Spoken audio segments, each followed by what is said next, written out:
cette terre, malgré le fait que nous ayons une vie ici sur la terre, mais nous ne sommes pas d'ici. Nous sommes des voyageurs ici sur la terre. Notre patrie est au ciel. Le ciel, c'est notre patrie. Un jour, la vie ici sur terre va s'arrêter. Le corps va mourir, mais l'esprit ne meurt jamais. Frères et sœurs, l'esprit ne meurt jamais. Au-dedans de nous, nous avons l'éternité par notre esprit. L'esprit vient de Dieu. Et il dit que l'homme, lorsque Dieu créait l'homme, il a soufflé dans l'homme. Il a mis dans l'homme son esprit, une partie de lui. Et donc, même si notre vie ici sur la terre s'arrêtait, eh bien, pour nous, c'est une continuité, parce que nous sommes esprits.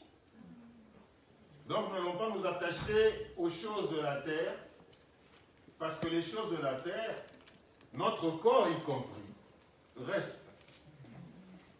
Mais l'esprit rentre dans sa patrie.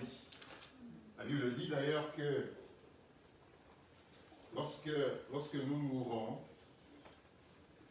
si nous avions été enfants de Dieu tout au long de notre vie, lorsque nous mourons, les anges viennent accompagner notre esprit jusque dans sa demeure éternelle. Alléluia. Mais le contraire, eh bien, nous allons dans les tourments. Alors, pour marquer encore notre citoyenneté céleste, je voudrais qu'on aille dans le livre de 2 Corinthiens au chapitre 5. 2 Corinthiens chapitre 5.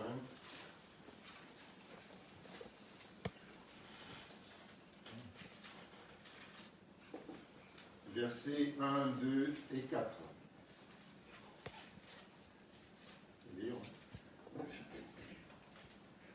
Nous savons en effet que si cette tente où nous habitons sur la terre est détruite, nous avons dans le ciel un édifice qui est l'ouvrage de Dieu, une demeure éternelle qui n'a pas été faite de main d'homme. Aussi nous gémissons dans cette tente, désirant revêtir notre domicile céleste, si du moins nous sommes trouvés vêtus et non pas nus. Amen. Amen. Il dit que nous savons en effet que si cette tente dans notre corps, où nous habitons sur cette terre, dans notre corps c'est l'enveloppe qui abrite le vrai nous, avec une identité céleste. Il dit que nous savons en effet que si cette tente où nous habitons sur la terre est détruite par les soucis, par la mort, par beaucoup d'autres situations, par la maladie, nous avons dans le ciel un édifice qui est l'ouvrage de Dieu. Heureusement que même si nous avons tout perdu, notre dignité, même si la maladie a touché notre cœur, même si tout ne va pas bien en ce moment, ici sur la terre, nous devons garder espoir que nous avons un édifice au ciel. Ça doit être, frères et sœurs, une motivation pour continuer à espérer, pour continuer à croire en notre Dieu. Souvent, nous mourons parce que nous sommes sans espoir, sans espérance. Nous sommes tellement préoccupés par notre situation actuelle, notre situation terrestre. Tout ne va pas bien. Nous avons des soucis, des fois d'ordre financier, des soucis de santé, des soucis, je ne sais pas lesquels. Mais si au-dedans de nous, nous avons cette espérance que malgré qu'autour de nous tout nécessairement ne marche pas bien, mais nous avons un édifice au ciel qui doit nous donner une espérance de vie. Parce que nous savons que notre vie ici sur la terre est seulement temporaire. Mais notre vie dans l'au-delà est éternelle. Notre vie n'a pas de fin, frères et sœurs. Donc, dans le ciel, un édifice qui est l'ouvrage de Dieu. Une demeure éternelle qui n'a pas été faite des mains d'hommes. Alléluia! Ce n'est pas quelque chose qui sera affecté. Personne ne nous le prendra. Personne ne nous prendra cela. Si sur la terre, on peut construire des choses, on peut faire des choses, on peut acquérir des choses qui peuvent nous être prises. Et d'ailleurs, une fois que nous sommes morts, eh bien, tout reste. On ne sait même pas qu'est-ce qu'on va en faire. On a constaté que ceux qui ont créé la richesse, une fois qu'ils sont partis, lorsque les héritiers viennent, puisqu'ils n'ont pas compris toute l'énergie, l'intelligence que les acquéreurs avaient pour bâtir cette richesse, eh bien ceux qui viennent, quelque chose pour lesquels on n'a pas travaillé, pour lesquels on n'a pas sué, eh bien on le perd très très facilement. Il est dit que ceux qui ont eu un héritage après, parce qu'ils n'ont pas su comment gérer, et bien souvent ils redeviennent ce qu'ils ont toujours été. Et on a aussi dit que ceux qui ont gagné à la loterie, par exemple, eh bien quelques années après, ils sont redevenus encore pauvres. Pourquoi? Parce que tout ce que l'on gagne sans faire des efforts, on ne sait pas le conserver. Donc, on peut avoir des soucis pour tout ce qui est ici sur la terre. On peut être pauvre sur la terre. On peut ne pas tout avoir sur la terre. Mais nous avons un édifice au ciel. Une demeure éternelle. Que personne ne nous prendra. On ne mourra pas deux fois. On ne mourra qu'une seule fois ici sur la terre. Parce que nous sommes éternels. Dans l'au-delà, frères et sœurs, eh bien personne ne mourra. Nous serons éternels. Alléluia. Ça va nous donner de l'espérance. De l'espérance par rapport à la vie qui nous attend. La Bible continue en disant: ainsi aussi gémissons-nous dans cette tente. Oui, nous gémissons lorsque les choses ne vont pas bien, lorsque nous avons la maladie dans le corps, lorsque nous sommes fatigués, nous gémissons dans ce corps. Aussi gémissons-nous dans cette tente, désirant revêtir notre domicile céleste. Alléluia. C'est ça le plus important, notre domicile céleste. Verset 4. Car tandis que nous sommes dans cette tente, nous gémissons, accablés, parce que nous voulons pas nous dépouiller, mais nous revêtir, afin que ce qui est mortel soit englouti par la vie. Revêtir par quoi? Revêtir par Jésus-Christ. Nous devons revêtir Jésus-Christ. Revêtir ses œuvres. Revêtir sa parole. Dans Romains 15, rapidement on y va. Romains 13, rapidement, verset 14. Romains 13.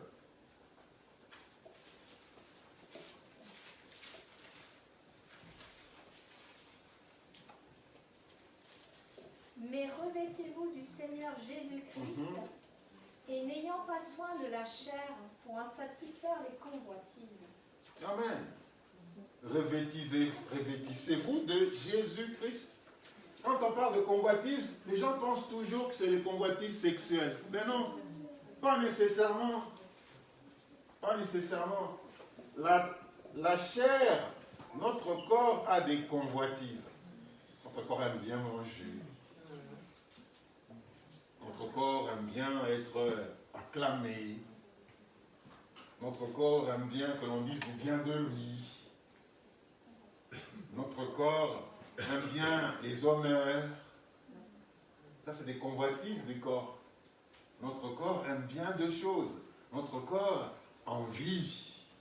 Notre corps jalouse. Ça sont les convoitises du corps. Notre corps envie l'autre. Notre corps pense toujours que ce qui est de l'autre côté est mieux que ce que j'ai. Ne dit-on pas que... voilà. De l'autre côté, chez le voisin, c'est beau. Chez le voisin, c'est bien. Parce qu'on voit que le voisin a tendance à... Tout semble lui réussir. Du moins, visiblement. Mais lorsqu'on va dire, eh bien, est-ce que tu peux remplacer un peu le voisin dans ta vie? Non, non, non, non, non, non, je préfère la mienne. Je préfère ma vie. Beaucoup de gens n'aiment pas leur vie. Beaucoup de gens n'aiment pas leur vie. Et ils envient la vie des autres. Parce que l'autre a le sourire souvent. Parce que l'autre va montrer que chez lui tout va bien. Et donc, si on ne fait pas attention en tant qu'enfant de Dieu, on commence à envier l'autre. Mais on ne connaît pas les combats de l'autre. On ne connaît pas les luttes que l'autre est en train de subir. Sauf que l'autre a compris que ma joie doit être dans le Seigneur, pas dans ce que je suis en train de vivre. Mais toi, comme tu n'as pas encore compris cela, tu envies l'autre, tu te dis, tout va bien chez lui. Mais le jour où on change les rôles, on te dit, ok, maintenant, toi, vis dans l'autre. Tu vas dire, oh, c'était donc comme ça, mais pourquoi cet autre souriait tout le temps avec cette situation? Non, frères et sœurs, nous tirons notre joie dans le Seigneur. Ce n'est pas dans les circonstances, c'est dans le Seigneur. Tu dis, peut-être que si j'avais un peu plus d'argent, je serais content. Il y en a pour qui l'argent devient un problème. Peut-être que si j'avais un peu d'espace, je serais content. Il y en a pour qui l'espace devient trop grand. Ils ont besoin de réduire. Réjouissons-nous dans le Seigneur. Pas dans les choses de ce monde. Notre joie ne peut être complète que dans le Seigneur. Il n'y a pas des choses ici sur la terre qui peuvent nous donner une joie éternelle. Il n'y a pas.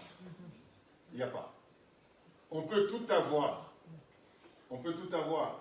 Mais notre joie ne doit être que dans le Seigneur. Il est difficile d'être citoyen du ciel.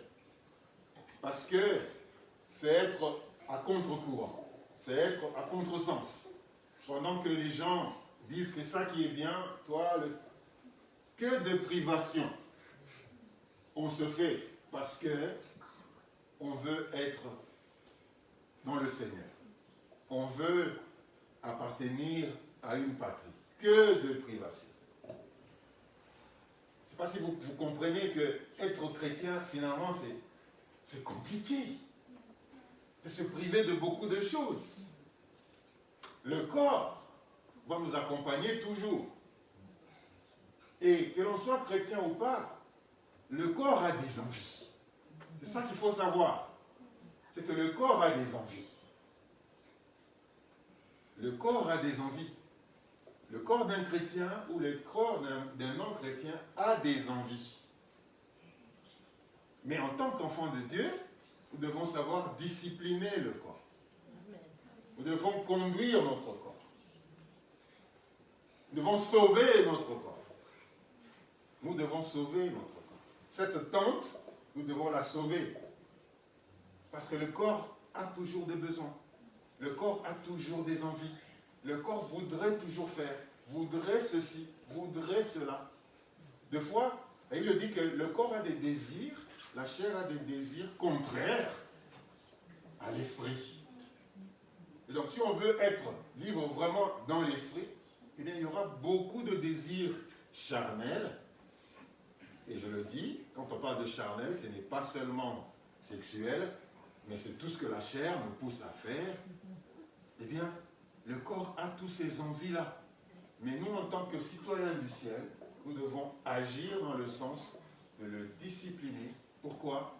D'être même ici sur la terre un peu comme perdant. Parce qu'en tant qu'enfant de Dieu, par rapport au monde, on est un peu comme perdant. Les autres se réjouissent de ceci et de cela, mais nous on se prive parce qu'on veut respecter notre appartenance à notre patrie. On peut être perdant ici sur la terre. Mais dans notre demeure, nous sommes des gagnants. Amen. Nous sommes victorieux. Amen. Au nom de Jésus-Christ. Je voudrais qu'on lise rapidement, frères et sœurs, le livre de Luc au chapitre 16. Nous allons voir un texte. Il est un peu long, moi je vais le lire, qu'on ne le fasse pas deux fois.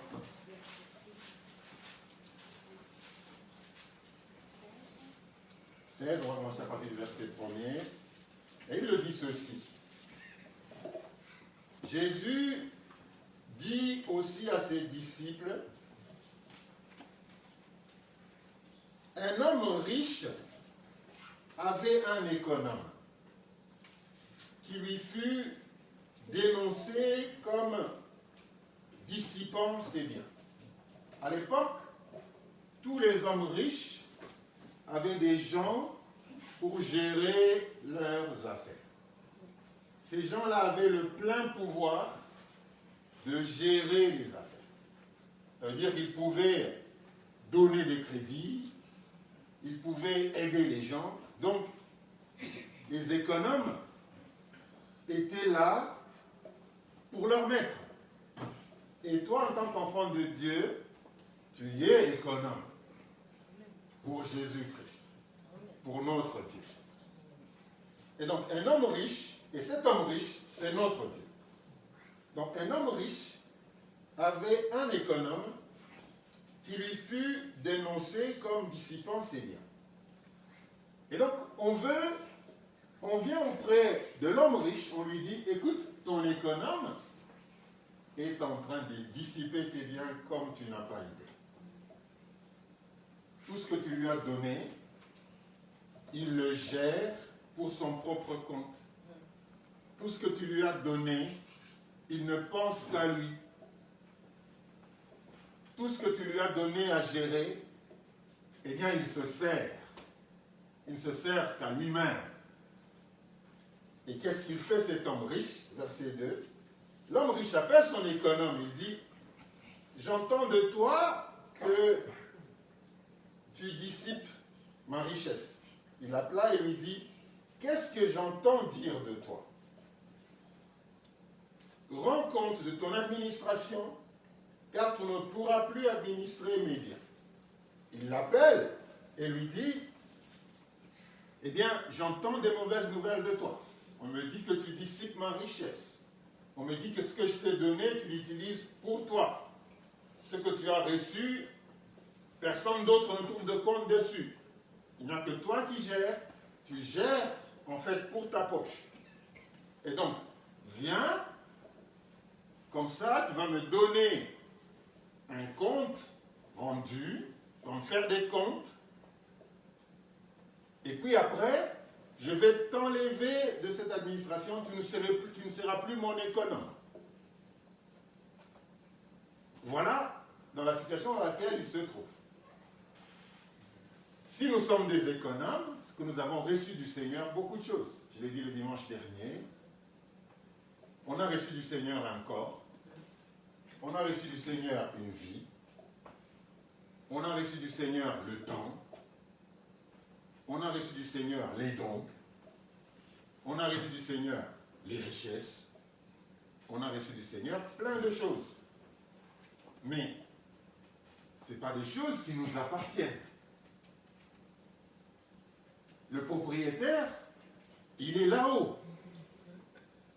Et nous sommes des intendants. Nous sommes des économes.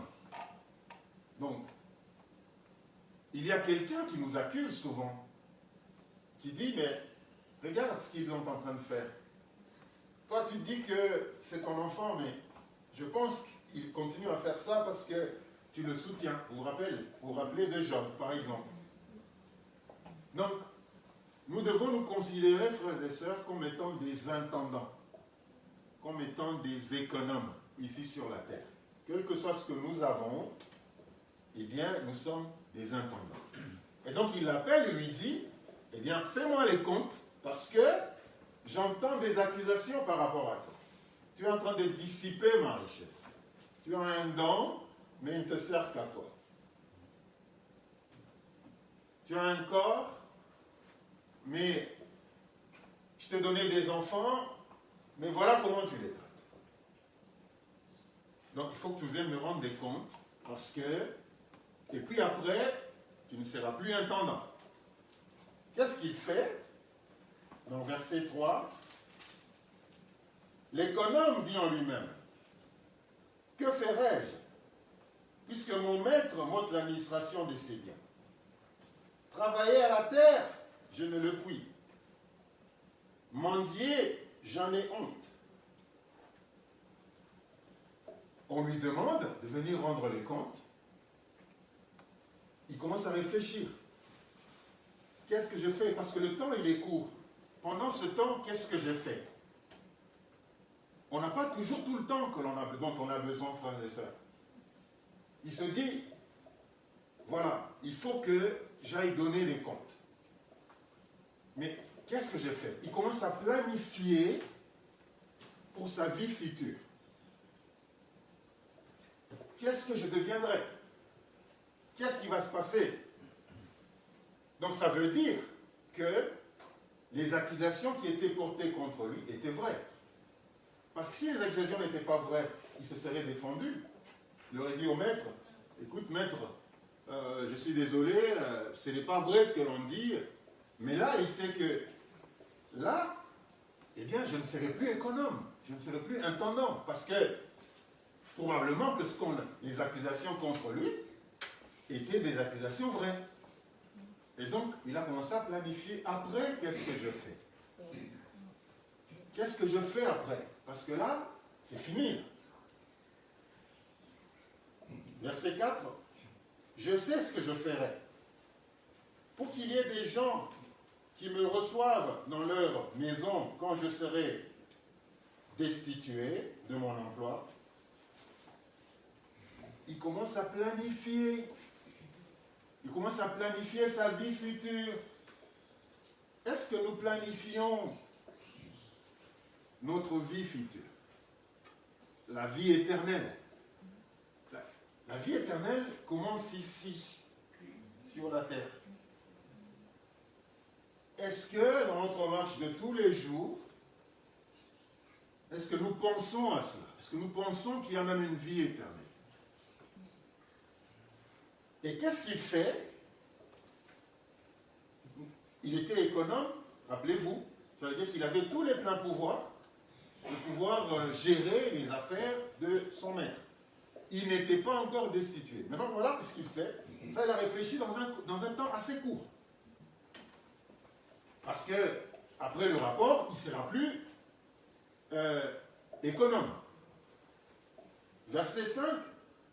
En faisant venir chacun des débiteurs de son maître, il dit au premier, combien dois-tu à mon maître? Il lui dit, 100 mesures d'huile, répondit-il, et il lui dit, prends ton billet, assieds-toi vite, et écris 50.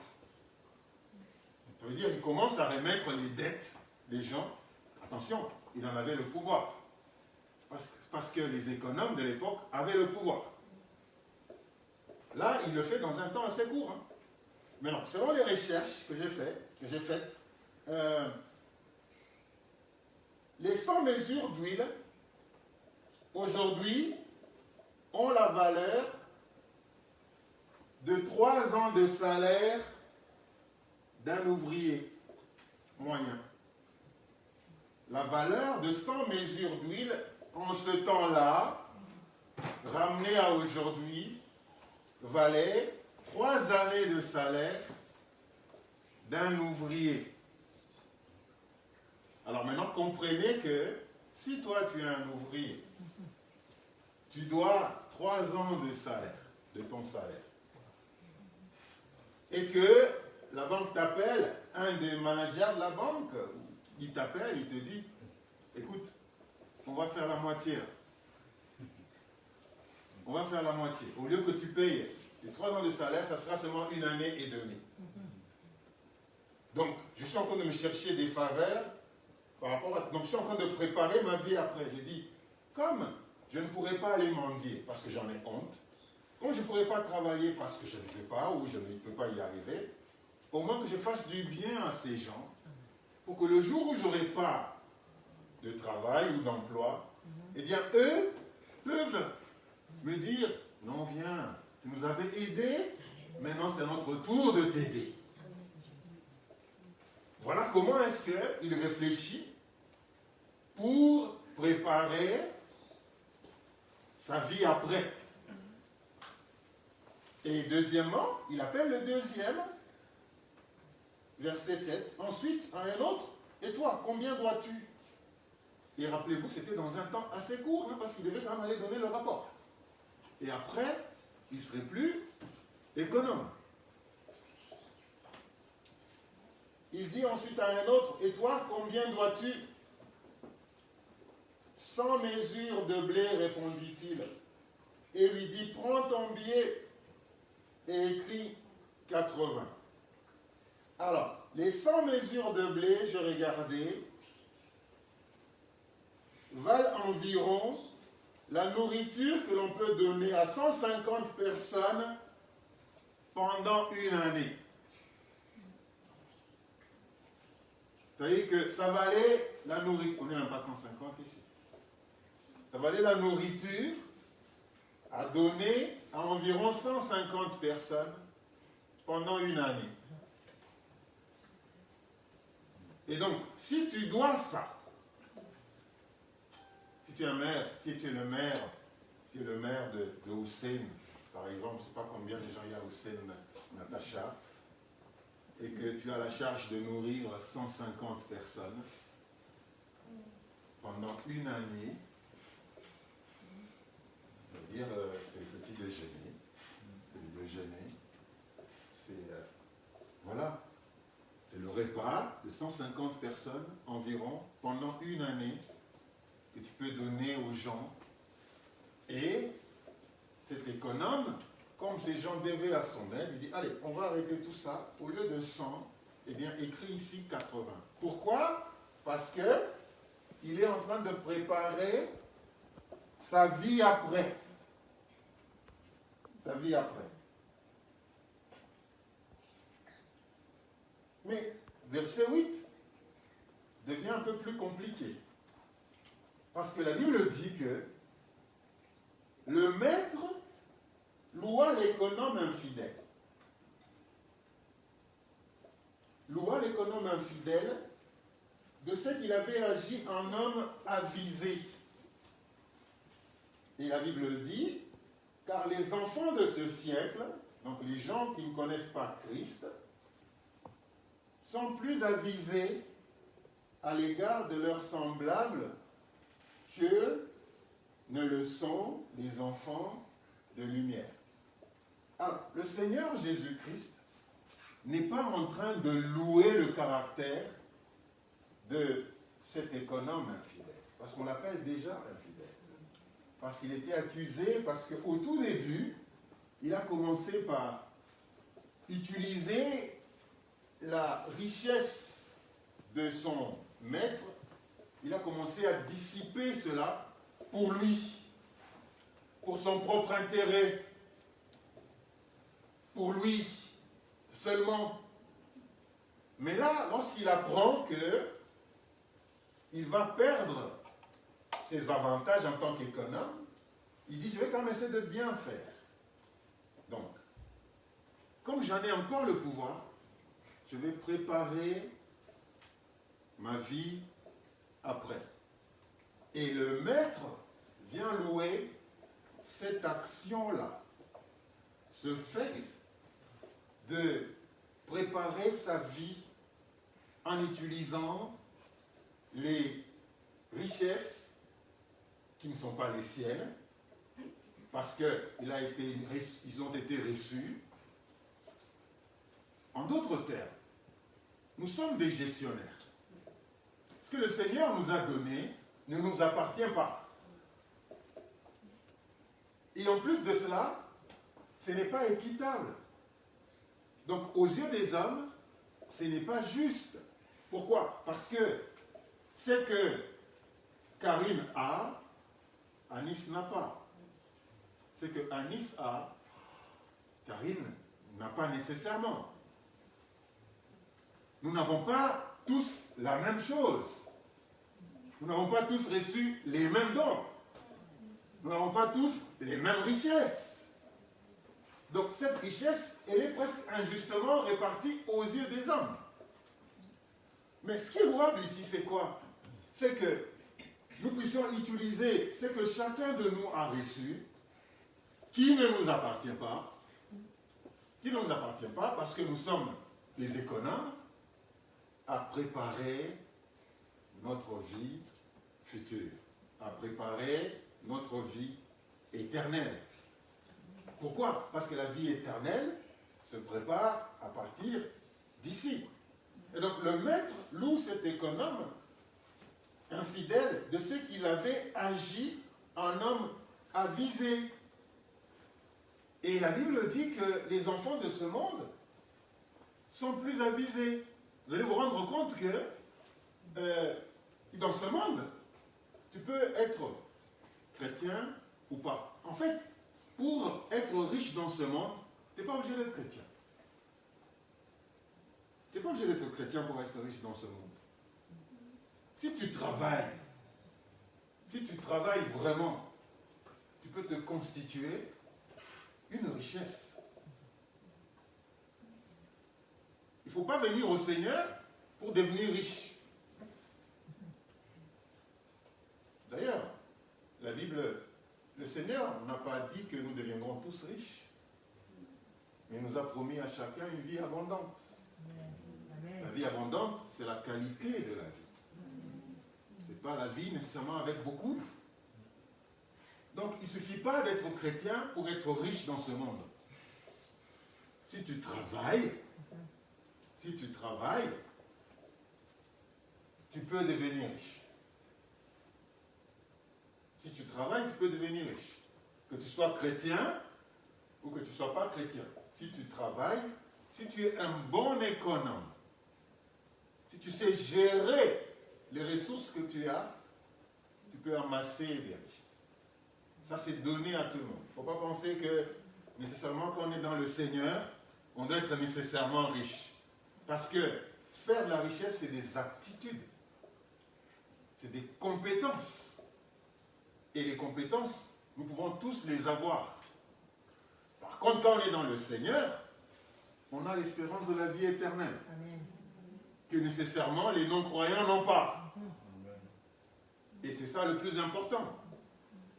Donc, là, il le dit que le maître loue cet économe. Il dit car les enfants de ce siècle sont plus avisés à l'égard de leurs semblables que ne le sont les enfants de lumière. C'est-à-dire que les enfants de ce siècle soutiennent, ils se mettent en réseau, travaillent ensemble. Ils ont une association, c'est pas moi, des fermiers du village où ils font des choses, ils font des boissons, ils vendent, ainsi de suite. Les enfants de ce siècle, les enfants de ce monde, savent s'organiser. Par contre, les enfants de lumière, souvent on est trop... non, pas oui, non, mais pourquoi? Non, mais on se pose trop de questions. Le Seigneur, le Maître, le dit. Même lui, ça ne vient pas de moi, ça vient de lui. Que les enfants de ce monde sont plus avisés.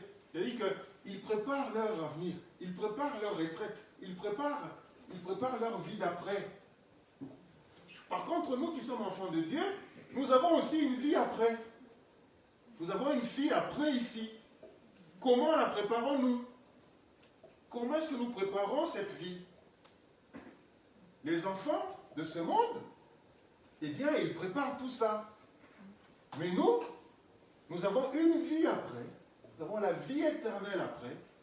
Mais comment la préparons-nous? Est-ce que nous la préparons même?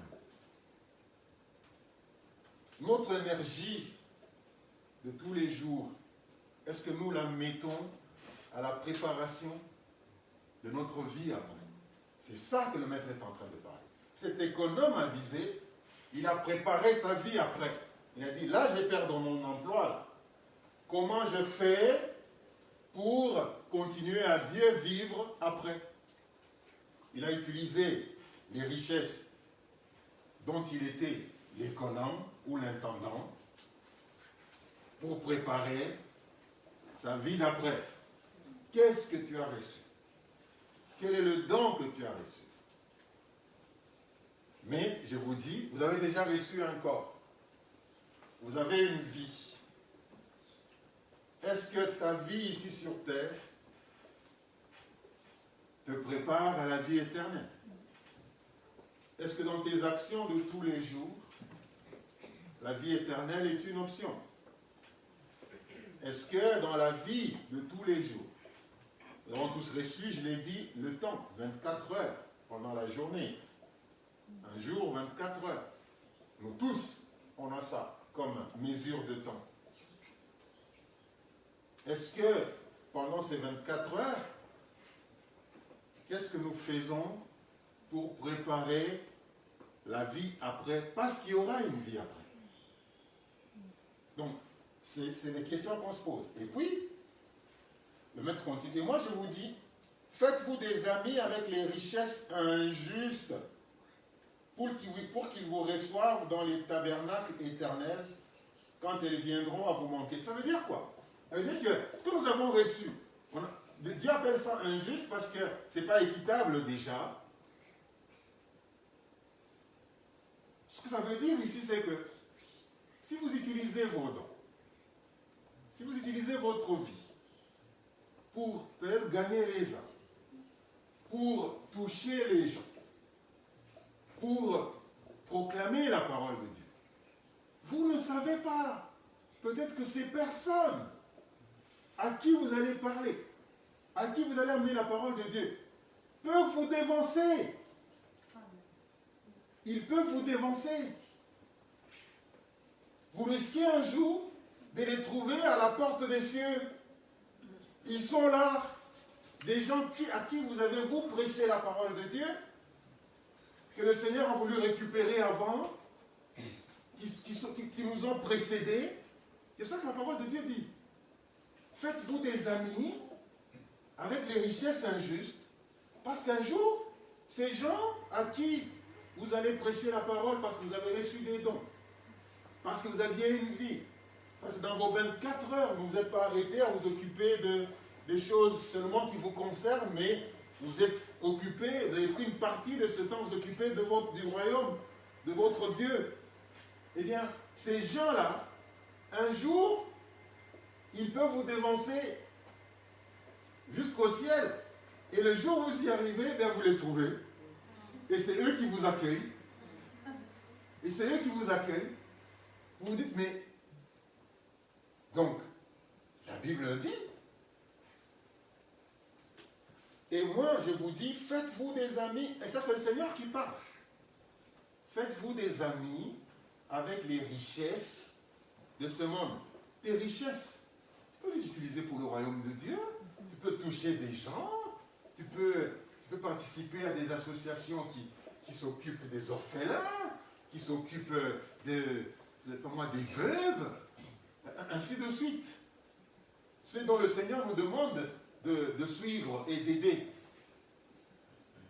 Alors, tu vas utiliser cette richesse ici, mais tu ne sais pas cet orphelin, cette veuve, à qui tu as parlé, à qui tu as amené la parole de Dieu, ce frère qui était malade et qui était là, tu as prié pour lui, c'est celui-là, celui que tu as encouragé, qui était dans la confusion, qui était perdu, tu l'as encouragé, tu l'as récupéré, ainsi de suite.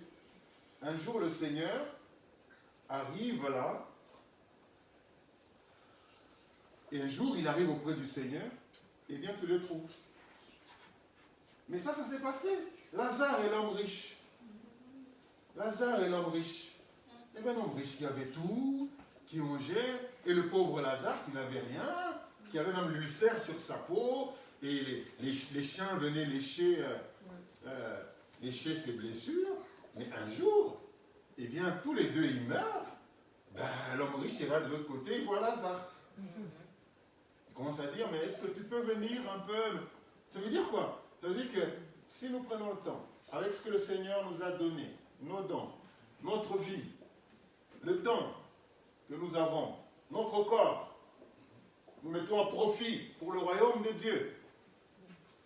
Un jour, des gens que nous aurions touchés, des gens à qui nous aurions proclamé la parole de Dieu, ils risquent un jour de nous dévancer. Et ça sera à eux de nous accueillir dans le royaume. C'est ça que ça veut dire, frères et sœurs.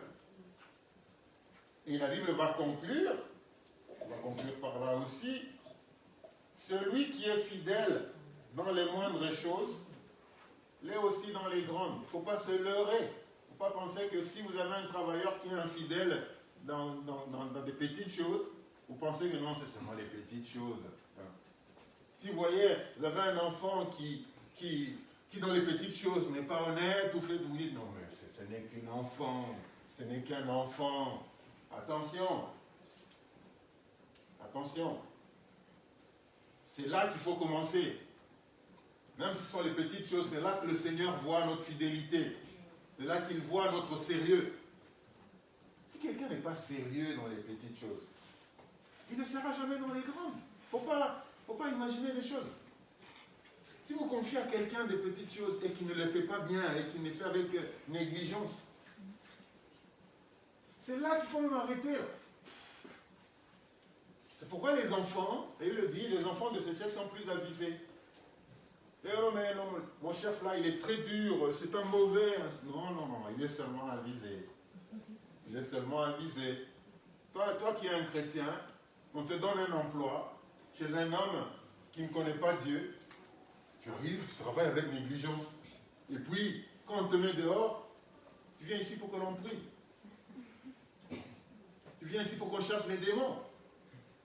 Non, il faut déjà commencer par être sérieux sur ton lieu de travail. Il faut montrer que tu es citoyen du ciel sur ton lieu de travail. Ah oui. Parce que maintenant, on prie pour rien, pour tout et pour rien. Quelqu'un a mal fait, il n'a pas travaillé selon la voie du Seigneur, et puis il va venir, oh, priez pour moi parce que j'ai l'impression que ces jours-ci, j'ai beaucoup d'attaques, j'ai beaucoup de combats. Et nous, on prend, au nom de Jésus. Non, non, non, non, non, non. Non, non, non, non. Qu'est-ce qui s'est passé? Oh non, mais j'ai pris quelque chose qui n'est pas bon. Ah non, il faut déjà les remettre. Donc c'est ça. C'est-à-dire, on va être... un employeur nous prend, mais on est négligent. Et puis on dit qu'on est enfant de Dieu. On appartient au royaume. Non, un enfant de Dieu ne doit pas être négligent. Dieu est aussi exigeant que ça. Il est aussi exigeant que ça. Donc, si quelqu'un n'est pas fidèle dans les moindres choses, il ne faut pas penser que lorsque vous allez lui confier des grandes, là maintenant il sera fidèle. Non, non, non, non, non. C'est pourquoi qu'on se trompe.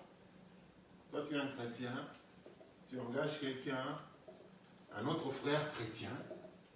C'est parce que nous, les chrétiens, on va se dire, allez, mon entreprise, il faut que j'engage les chrétiens pour qu'ils viennent travailler chez moi. Ben, c'est bien. Mais il faut penser que parce que tu as engagé les chrétiens, que nécessairement les choses vont... il y a des chrétiens paresseux. Il y a des chrétiens paresseux qui viennent, qui tournent les faces. Et d'ailleurs, il arrive sur notre travail, il a même sa Bible sur le téléphone. Qu'est-ce que tu fais? Non, non, je suis en train de suivre une prédication. Non, non, non. Au travail, on ne va pas poursuivre la prédication, on va pour travailler. Amen. Ce n'est pas parce que tu es sur les lieux de travail et que tu suis une prédication pendant les heures de travail que Dieu est content. Ben non. Ça devient de la manipulation. On ne peut pas manipuler Dieu. Sur le lieu de travail, on y va pour travailler. Quand tu as pris ta pause, tu peux maintenant peut-être suivre une prédication ou bien une louange. Pendant que les gens travaillent, toi tu loues. Pendant que les gens louent, toi tu travailles. Tu fais les choses à contre-courant. Donc, si on est celui qui est fidèle dans les moindres choses, l'est aussi dans les grandes. Et celui qui est injuste dans les moindres choses, l'est aussi dans les grandes. Si tu vois de la moralité quelque part, tu dis non mais bon, c'est des petites choses. Non mais, dans les grandes choses, ça sera pareil. Faut pas se mentir. Ça sera pareil. Verset 10. Si donc vous n'avez pas été fidèles dans les richesses injustes, qui vous confiera les véritables? Au ciel, il y a des richesses véritables. Là, ça nous montre seulement que lorsque nous irons au ciel, eh bien, par rapport à notre vie ici sur la terre, c'est-à-dire on est au ciel. Hein? Ça, on n'est pas en train de parler aux païens, là. On est en train de parler à nous, enfants de Dieu. C'est-à-dire que lorsque nous allons nous retrouver au ciel, on va nous confier des richesses maintenant véritables. Mais ça va dépendre de comment on aura utilisé les richesses ici sur la terre qui sont injustes. Injustes pourquoi? Parce que ce n'est pas équitable. Injuste parce que ça ne nous appartient pas. Tout ce que nous avons ne nous appartient pas. Et donc la manière dont nous allons administrer ce que nous avons aujourd'hui, les richesses que nous avons aujourd'hui, ça sera une indication de ce que Dieu va faire, de ce qu'il va nous confier des richesses véritables. Je ne les connais pas. Hein. Des richesses véritables. C'est-à-dire des richesses que personne ne viendra vous prendre. Des richesses qui seront à vous. Donc, si donc vous n'avez pas été fidèle dans les richesses injustes, qui vous confiera les véritables? Ben non. Et verset 12. Et si vous n'avez pas été fidèle dans ce qui est à autrui, qui vous confiera, qui vous donnera ce qui est à vous? Frères et sœurs, la fidélité dans ce qui est à autrui détermine ce que Dieu va nous confier à nous. Oui. Sois fidèle dans ce que tu es en train de faire. Sois fidèle dans ce que tu es en train de faire, qui ne t'appartient pas. Parce que beaucoup d'entre nous, quand ce n'est pas à lui, quand ce n'est pas à moi, je le fais avec négligence. Mais vous ne pensez, vous ne vous imaginez pas que Dieu est en train de regarder. Ah, Dieu est bon. Il est bon. Tu peux tout faire, nous on ne voit pas, mais Dieu voit tout. On te dit, ben nettoie un peu là-bas. Ça aussi, c'est pas possible. Comme ce n'est pas à toi, eh bien, je le fais avec négligence, je le fais pas bien, mais je le fais quand même. Mais Dieu au ciel est en train de voir. On commence à prier, mais pourquoi est-ce que moi, depuis des années, je prie pour avoir ça, je prie. Dieu dit non. Mais est-ce qu'on t'avait confié là-bas? Tu n'avais pas bien géré ça. Pourquoi tu penses qu'on va te donner autre chose? Quand je t'ai mis pour travailler pour l'autre, ben, tu n'as pas été honnête. Tu n'as pas été sincère. Comment tu veux qu'on te confie des choses? Comment tu veux qu'on te confie des choses? Les gens que je t'ai donnés à diriger, tu t'imagines comment tu les as traités?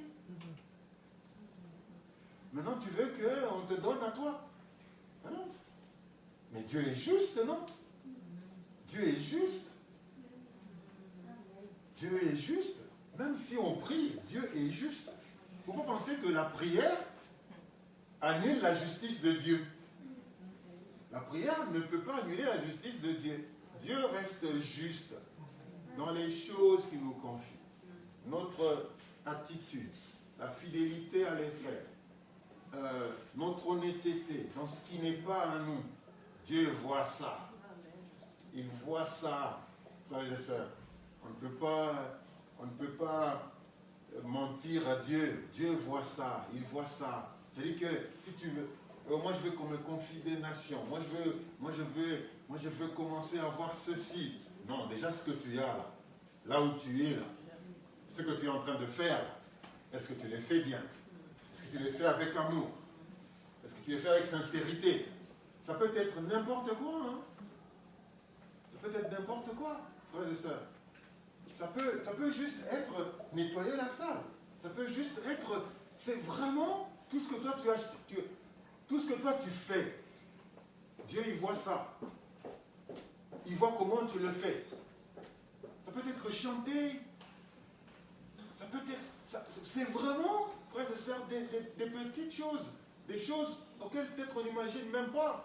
Parce que nous, on veut avoir peut-être de vraies responsabilités pour prouver que l'on peut faire. Alors que Dieu, il regarde juste dans les petites choses que tu sens dans ton cœur de faire. Que quand tout le monde est parti, ranger les sièges, mettre tout pour que ça soit en ordre. Tu as cet appel-là dans ton cœur. C'est cette fidélité-là que Dieu voit avant de vouloir te confier des grandes. Alléluia. Donc être citoyen du ciel, ce n'est pas facile. Ça demande de la responsabilité, mais de l'amour pour notre patrie aussi. Amen. Amen. Rapidement, nous passons à la Sainte Seine. Jean au chapitre 6.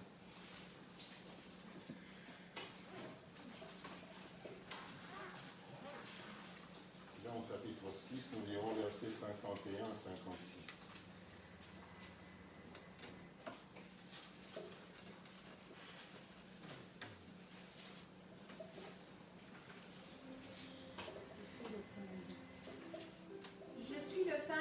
Qui est descendu du ciel.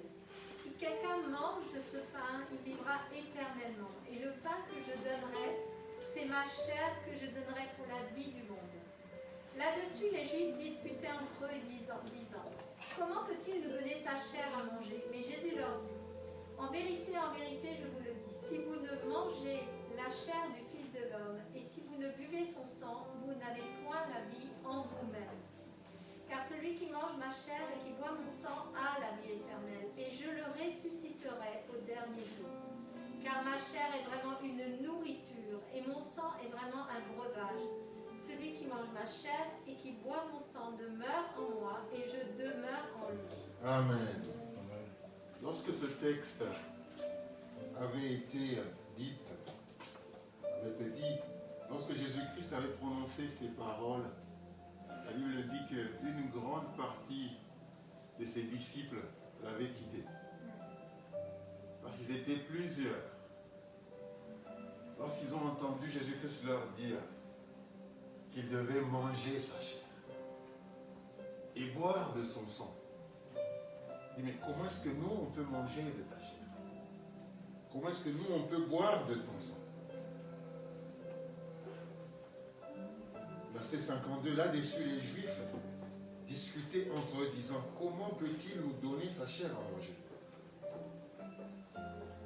Verset 53, elle me dit, et Jésus-Christ leur dit, en vérité, je vous dis, si vous ne mangez la chair du Fils de l'homme, et si vous ne buvez son sang,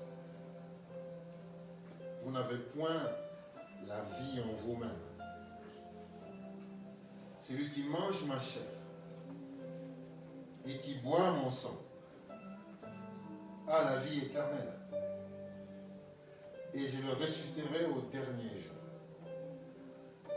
Ma chair est vraiment une nourriture. Et mon sang est vraiment un breuvage. Celui qui mange ma chair et qui boit mon sang demeure en moi. Et je demeure en lui. Jésus-Christ voulait nous dire que nous devions prendre part à sa souffrance. Qu'en tant qu'enfants de Dieu, nous devions nous identifier à la souffrance de Jésus-Christ. À son sang qu'il avait coulé, qu'il a versé, et à son corps qui avait été meurtri pour nous, à ce sacrifice qu'il avait fait. Frères et sœurs, identifions-nous à ces souffrances. Parce qu'il y a des souffrances que nous avons maintenant, parce que nous sommes enfants de Dieu. Il y a des souffrances que nous endurons parce que nous sommes enfants de Dieu. Il y a des tribulations que nous connaissons maintenant parce que nous sommes enfants de Dieu. Mais nous n'allons pas être comme les autres disciples. Après avoir entendu ces paroles, ont décidé de quitter Jésus-Christ. Aujourd'hui, la Sainte Seine nous offre, frères et sœurs, nous demande à prendre part à la souffrance de Jésus-Christ, à manger son corps qui a été brisé, ainsi qu'à boire de son sang qui a été versé pour nous.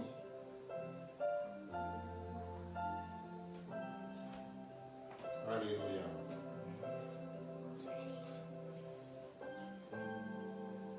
Allons nous incliner en prière, frères et sœurs. Et il dit que nous puissions prendre part au corps, prendre part à la table du Seigneur d'une manière juste. Et donc si nous sommes condamnés quelque part, si dans nos cœurs nous sentons une certaine condamnation, nous voulons demander pardon au Seigneur encore une fois, préparer nos cœurs à recevoir son corps et à recevoir, à boire de son sang. Si tu sens une certaine condamnation dans ton cœur, demande pardon.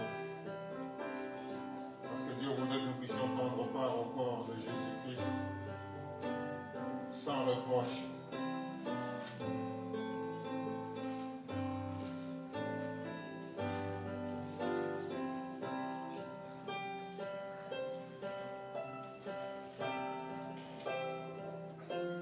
Seigneur, nous voulons nous recommander ton Église ce matin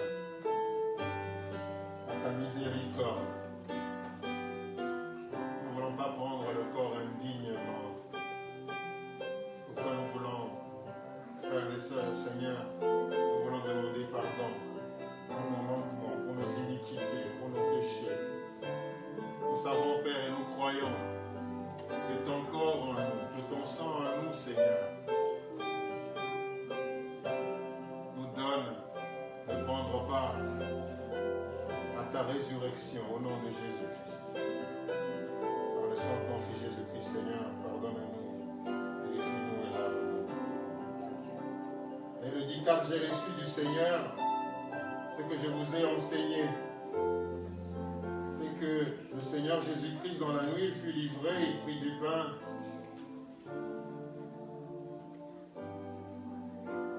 Il prit du pain et après avoir rendu grâce, le rompit et dit, ceci est mon corps qui est rompu pour vous. Faites ceci en mémoire de moi.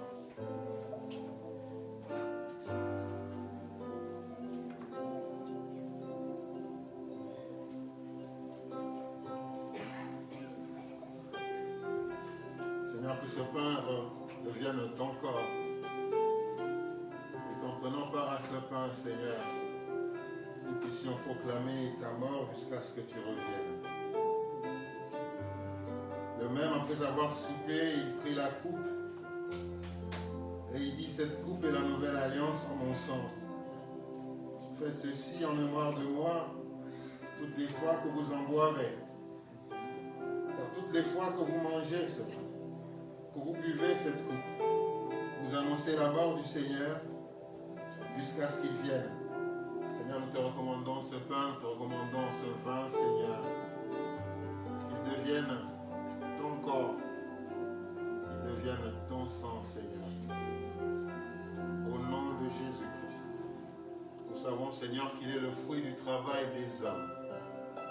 Mais en ce moment, Seigneur, au nom de Jésus-Christ, nous voulons, ô Père, qu'il se transforme en ton corps et en ton sang. Et qu'en y prenant part, Seigneur Dieu Tout-Puissant, nous soyons guéris, nous soyons délivrés, nous soyons transformés. Nous puissions être un avec toi. Au nom de Jésus. Amen. Voilà, donc on va commencer par derrière pour ceux qui veulent prendre part à la table du Seigneur. Par derrière, on commence.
parle beaucoup mieux que tous les vains discours entendus sur la terre. Il parle pour ma défense. Alléluia. Proclame la justice. Jésus, c'est ton sang. Encore une fois, ton sang. Ton sang parle beaucoup mieux que tous les vains discours entendus sur la terre. Il parle pour ma défense. Gloire au Seigneur. Proclame la justice. Jésus, c'est ton sang. Encore une fois, ton sang. Ton sang parle beaucoup mieux que tous les vains discours entendus sur la terre. Il parle pour ma défense. Proclame la justice. Jésus, c'est ton sang. Ton sang. Ton sang parle beaucoup mieux. Alléluia.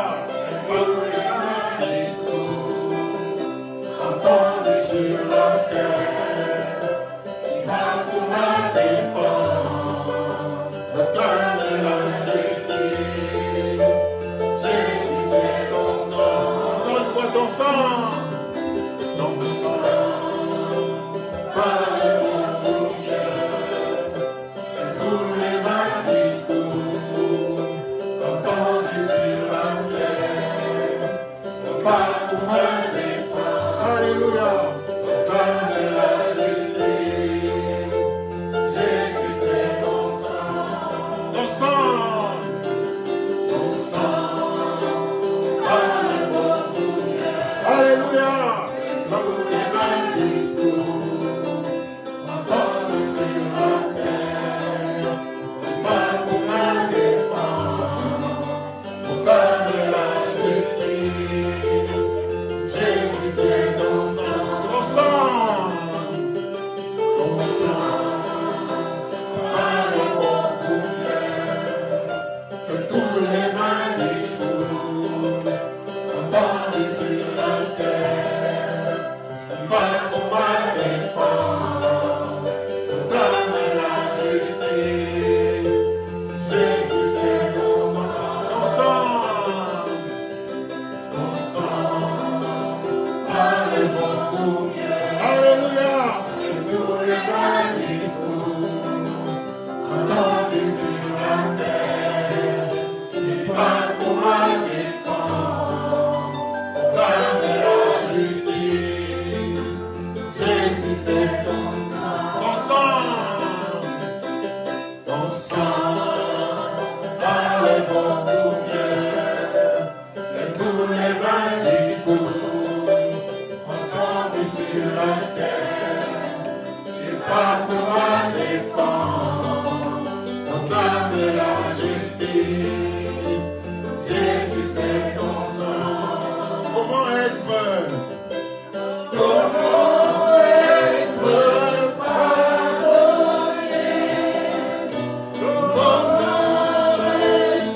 recevoir la vie? Seulement par le sang. Seulement par le sang de Jésus. Comment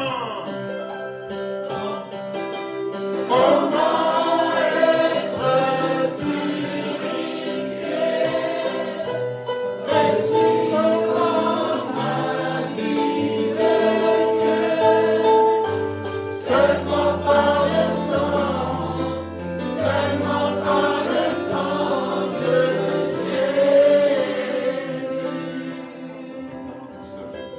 Présenter à la table du Seigneur et manger son corps et boire son sang.